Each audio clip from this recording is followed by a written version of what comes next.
शुरू करते हैं ये ज्ञानवर्धक यात्रा।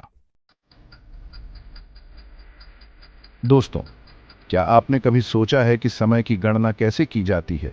हमारे पुराणों ने इस विषय पर गहन चिंतन किया है। इन पुराणों में समय की इकाइयों का विस्तृत वर्णन मिलता है, जो क्षण से लेकर महायुगों तक फैला हुआ है। विष्णु पुराण में तो 4 युगों सतयुग, त्रेता युग, द्वापर युग और कलयुग की अवधि और उनकी गणना का स्पष्ट उल्लेख है। ये गणना करोड़ों अरबों वर्षों तक फैली हुई है, जो दर्शाता है कि हमारे पूर्वजों की सोच कितनी व्यापक थी। पुराणों में खगोल विज्ञान और ज्योतिष गणित के साथ अटूट बंधन में बंधे हुए हैं।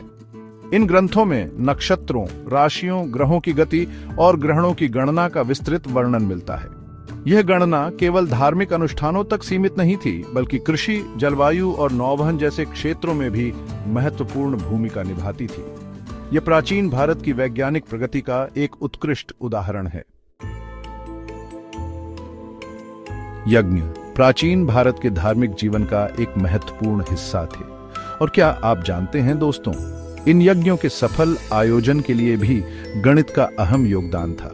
पुराणों में यज्ञ के लिए मंत्रों की संख्या, हवन सामग्री की मात्रा और यज्ञ वेदी के निर्माण में ज्यामिति का उपयोग बताया गया है। यह दर्शाता है कि हमारे पूर्वजों ने धर्म और विज्ञान को कितनी खूबसूरती से जोड़ा था। चैप्टर 4, वास्तुशास्त्र और ज्यामिति।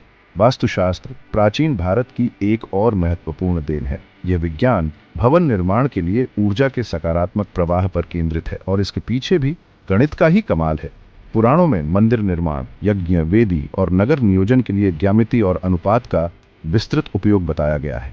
यह दर्शाता है कि हमारे पूर्वजों ने न केवल सुंदर बल्कि ऊर्जावान भवन बनाने के लिए भी गणित का सहारा लिया था।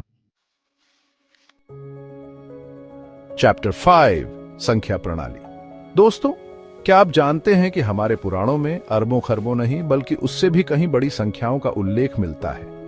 जी हां, इन पुराणों में ब्रह्मांड की आयु और संरचना का वर्णन करने के लिए ऐसी विशाल संख्याओं का उपयोग किया गया है, जो आधुनिक विज्ञान को भी चौंका देती हैं।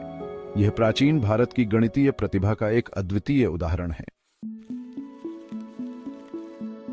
चैप्टर 6, प्राचीन भारत में नदियों को पवित्र माना जाता था और भूमि को मां का दर्जा दिया जाता था, और इन दोनों ही महत्वपूर्ण तत्वों के मापन के लिए गणित का उपयोग किया जाता था।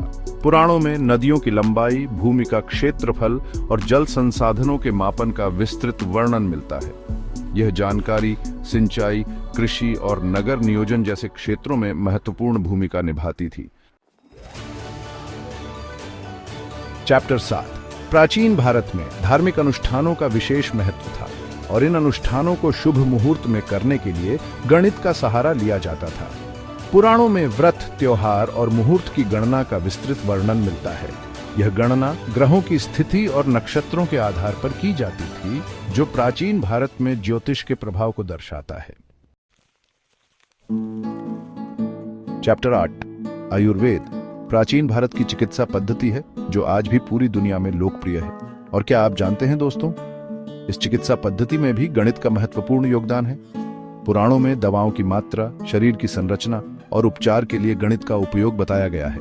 यह दर्शाता है कि हमारे पूर्वजों ने स्वास्थ्य और चिकित्सा के क्षेत्र में भी गणित का बखूबी उपयोग किया था। तो दोस्तों, यह था पुराणों में गणित के उपयोग का संक्षिप्त विवरण। आशा है कि आपको यह जानकारी रोचक और ज्ञानवर्धक लगी होगी। हमारे ये पुराण केवल धार्मिक ग्रंथ ही नहीं हैं, बल्कि ज्ञान, विज्ञान और दर्शन का अथाह सागर है। इनमें छिपे गणित के ये रहस्य प्राचीन भारत की बौद्धिक उत्कृष्टता का प्रमाण है। धन्यवाद, और हमारे चैनल को सब्सक्राइब करना न भूलें।